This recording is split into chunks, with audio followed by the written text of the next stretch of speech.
There was a time when the name Mel Gibson carried an almost mythic weight in Hollywood, spoken with admiration, excitement, and a certain awe reserved for stars who seemed larger than life.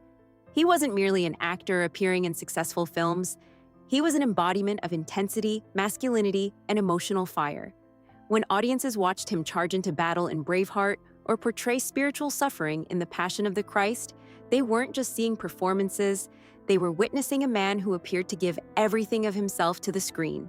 For years, Mel Gibson stood as one of Hollywood's most bankable and respected figures, admired for his charisma, creative daring, and willingness to take risks others avoided. Fame did not creep up on him slowly. It arrived like a thunderclap, reshaping his life before he had time to fully understand its cost. Early life and the roots of intensity. Born in 1956 in Peekskill, New York, Mel Gibson grew up as one of 11 children in a deeply religious family, an environment that instilled discipline, faith, and a strong sense of moral structure. When his family relocated to Australia during his youth, he found himself straddling two identities: American-born yet shaped by Australian culture, which later contributed to the unique edge he brought to his performances. Acting was not initially part of a grand plan, but once he discovered it, it became an outlet for emotions that were otherwise difficult to express. Even early on, those close to him noticed a deep seriousness beneath his charm, a tendency toward introspection that could quickly turn inward. That emotional depth, which would later captivate audiences, was also the seed of struggles that would surface years later under the pressure of fame. Mad Max and the Birth of a Star. Gibson's breakout role in Mad Max transformed him overnight from an unknown actor into a global phenomenon, despite the film's modest budget and gritty tone. His portrayal of a hardened, emotionally fractured anti-hero resonated with audiences who sensed something authentic beneath the violence and despair. The character's quiet rage and haunted presence felt lived in, not manufactured, and it marked Gibson as an actor capable of embodying pain without words.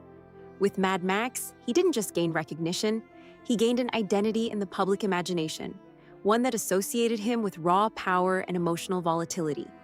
This early success opened doors to Hollywood, but it also set expectations that would follow him relentlessly throughout his career. Hollywood embrace and global stardom. Throughout the 1980s and early 1990s, Mel Gibson became one of the most sought-after actors in the world, seamlessly transitioning between genres and proving his versatility. Films like Gallipoli, The Year of Living Dangerously, and the Lethal Weapon series showcased his ability to balance vulnerability with strength, humor with darkness. Audiences didn't just watch him, they trusted him, believing in the emotional truth of every role. Off-screen, he appeared to live a stable life as a devoted husband, a father, and a man guided by faith, reinforcing the perception that he was grounded despite extraordinary success. Few questioned whether the pressure of maintaining that image might eventually become too heavy. Braveheart and the weight of creative power. When Gibson decided to direct and star in Braveheart, many in the industry doubted the project's viability, yet his conviction carried it forward. The film's success was monumental, earning critical acclaim and multiple Academy Awards, including Best Picture and Best Director. It cemented Gibson's reputation not only as a leading man, but as a serious filmmaker with a singular vision. Yet the triumph came at a personal cost, as the emotional and physical demands of the film mirrored the inner turmoil Gibson often carried. The themes of sacrifice, loss, and moral struggle reflected aspects of his own life, though few recognized it at the time. With greater power came greater isolation, and the distance between public success and private struggle began to widen.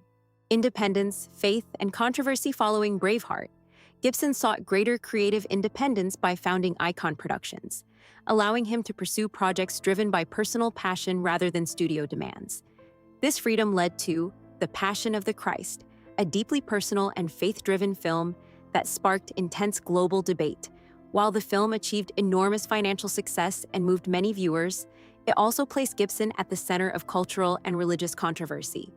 The experience reinforced his reputation as a polarizing figure, admired by some for his conviction and criticized by others for his intensity. What remained largely unseen was the emotional toll of standing at the center of such fierce public scrutiny. Cracks beneath the surface. As Gibson entered middle age, subtle changes became more apparent to those around him. Friends and colleagues noticed periods of withdrawal, heightened sensitivity, and moments of visible strain. The pressures of fame, combined with unresolved emotional pain and long-standing struggles with alcohol, began to surface more openly. Though he continued to work, there was a growing sense that the balance he once maintained was slipping. Public appearances sometimes revealed a man carrying invisible weight, and behind closed doors, the effort to remain composed grew increasingly exhausting. The world still saw the warrior, but the man behind the armor was faltering. A night that changed everything. In 2006, a late-night incident became a defining turning point in Gibson's life and career. What might have been a private mistake instead unfolded publicly, igniting widespread backlash and condemnation.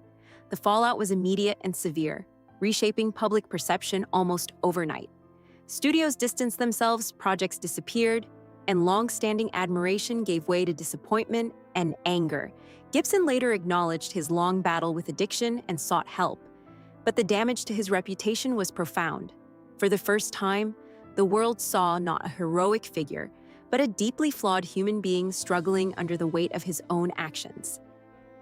Public judgment and personal reckoning. The years that followed were marked by intense scrutiny and painful introspection. Media coverage often focused on his lowest moments, while Gibson retreated from the spotlight to confront personal issues that had long gone unaddressed. Rehabilitation, therapy, and accountability became part of his daily reality, not as public gestures, but as necessities for survival. The loss of trust, both professionally and personally, forced him to reevaluate his identity beyond fame.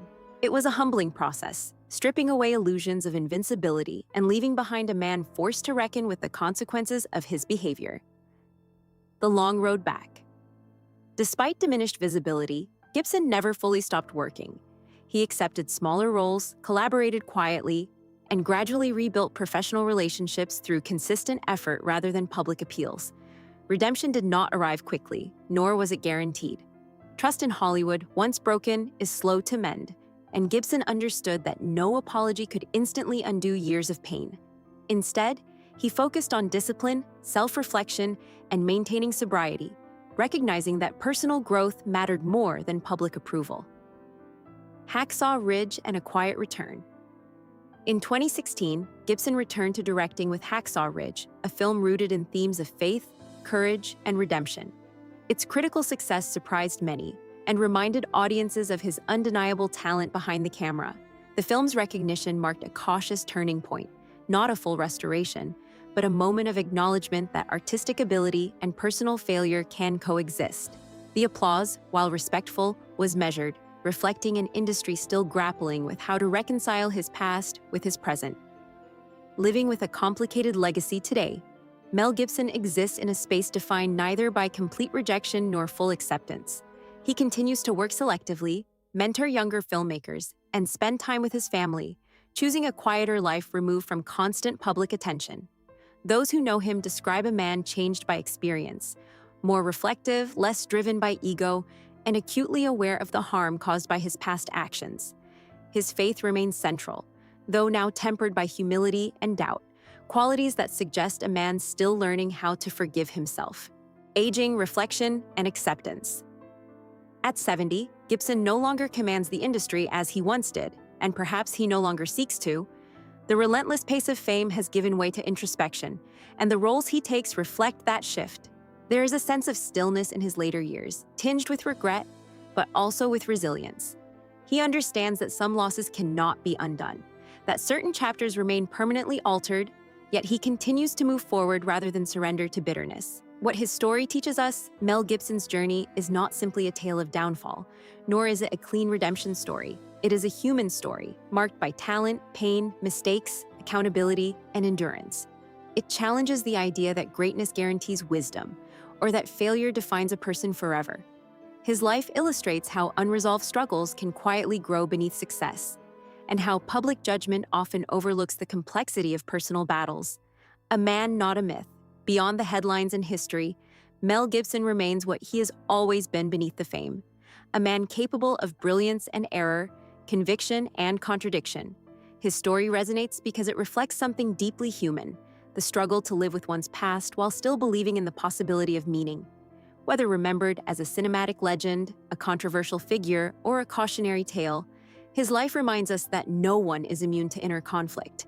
And perhaps that is the most enduring truth of all, that behind every icon stands a person still searching for peace.